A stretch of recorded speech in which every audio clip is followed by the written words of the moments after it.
Hai, saya Farhazi. Saya dan kru produksi Travelog Teragung akan membawa penonton-penonton mengelilingi seluruh semenanjung Malaysia bagi mencari tempat-tempat menarik untuk dilawati. Saya sebenarnya seorang pelakon aksi lagak ngeri profesional. Tapi disebabkan saya juga berbakat menjadi pengacara, saya mengacara program ini untuk merakam Travelog terbaik di Malaysia. Jadi, jom bersama saya di Travelog Teragung. Selamat datang ke Taman Dr. Subramaniam. Assalamualaikum. Makan. Action. Selamat malam. Selamat datang. Apa ni? Rehat kejap lah. Rehat kejap, apa skrip? Betul? Apa masalah kau ni? Skrip sikit pun tak ingat ke? Ten, aku... Ten. Paten. Ten. Mana sih aku? Cakap sikit, apa? Ten, aku ada benda nak bincang dengan kau. Masa sekarang macam mana? Kita kena bayar RM20,000 baru boleh masuk telinga dapat RM1 tu. Apa kata kau cuba bincang dengan Abang Yusof ke, mana tahu boleh pakai duit produksi tu, kita buat sebagai pelaburan. Kau tahu tak yang kau minta ni pelaburan duit? Abang Yusof tahu. Dia lempang kau tahu. Tapi okey lah, kau bayar. Kita letak RM20,000 dapat RM1. Aku boleh bayar kau 8 bumerang, Din. Bumerang. Kau cakap. Dapat RM1. Aku boleh bayar kau 8 bumerang, Din. Bumerang. Mengagut lah kau ni. Cuba Din. Cuba Din. Tahu pukul kau bang. Selamat datang ke negeri Perak Darul Rizwan. Betapa dahsyatnya negeri ini, ia telah wujud dari zaman batu lagi, Jom. Sebab itulah kita kena melawat ke lokasi-lokasi yang hebat yang ada di Perak ini. Nak tahu teragung atau tidak? Mari ikuti kami dalam Travelog Teragung. Hei, tunggu.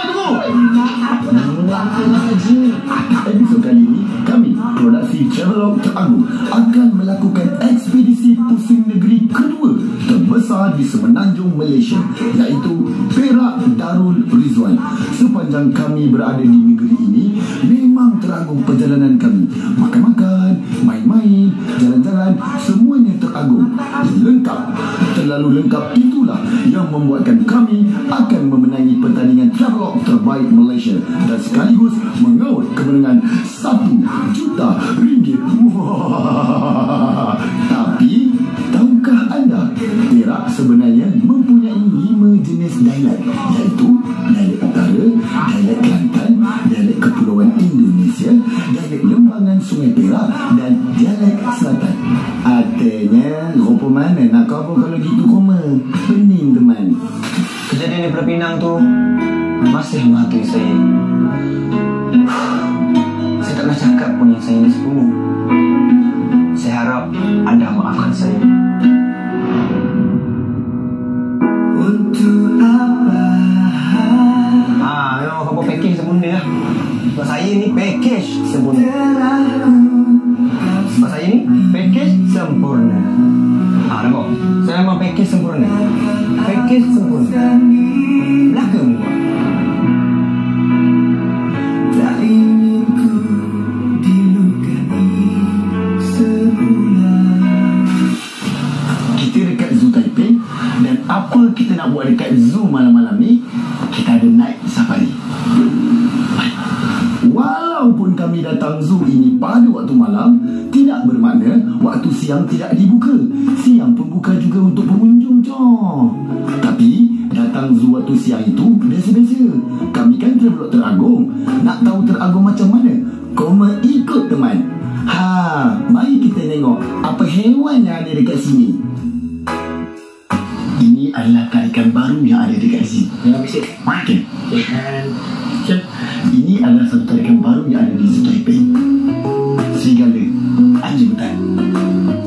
Apa yang seronok datang ke sini pada waktu malam, kita dapat lihat aktiviti haiwan yang aktif dalam keadaan gelap macam serigala anjing hutan tadi.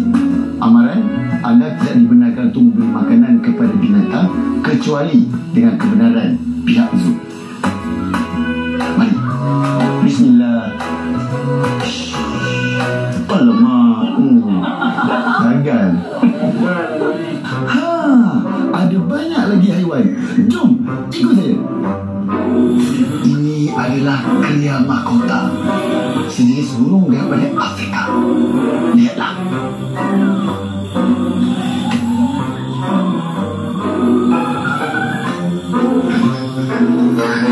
Nampak? Fatin garang lah apalah. Jumpa bumerang. Kalah. Dalam hati ada taman. Fatin nampak bumerang, terus tak garang. Tak jadi macam kau ni. Bangau, bangau, kenapa engkau datang? Saya memang kau bangau tu. Niki, hai. Betul, Din. Kau tu. Nampak tu, Din? Nampak. Tu? Macam kau tak nampak. Oh, dia lah. Dalam sungguh. Hari ni saya rasa saya belajar satu fakta baru tentang Fatin. Fatin ni acah-acah je garang. Wah, tak ni macam tu. Macam mana ni? Sekali dia pun bumerang. Saya ni dulu banyak kali dah masuk zoo ni. Boleh dikatakan banyak kali lah. Gitu. Saya dengan binatang ni boleh dikatakan sahabat. Tadi saya jumpa dengan beruang matahari. Sama macam Abang Wan yang pengarah Traveler Agung tu. Semua je bulat-bulat. Asyik nak sepak. Tadi saya jumpa bumerang. Comel gila. Rasa macam nak belai. Nasib baik dalam akuarium. Lepas tu saya jumpa gajah. Asyik gajah tu nama dia setia. Tuan dia suruh duduk, dia duduk. Tuan dia suruh tunduk, hormat, dia hormat. Tak macam Haziq, hormat jauh sekali. Dengar arahan, macam-macam dia buatnya. Tapi apa pun, Jangan lupa untuk datang ke sini, melihat sendiri kehidupan binatang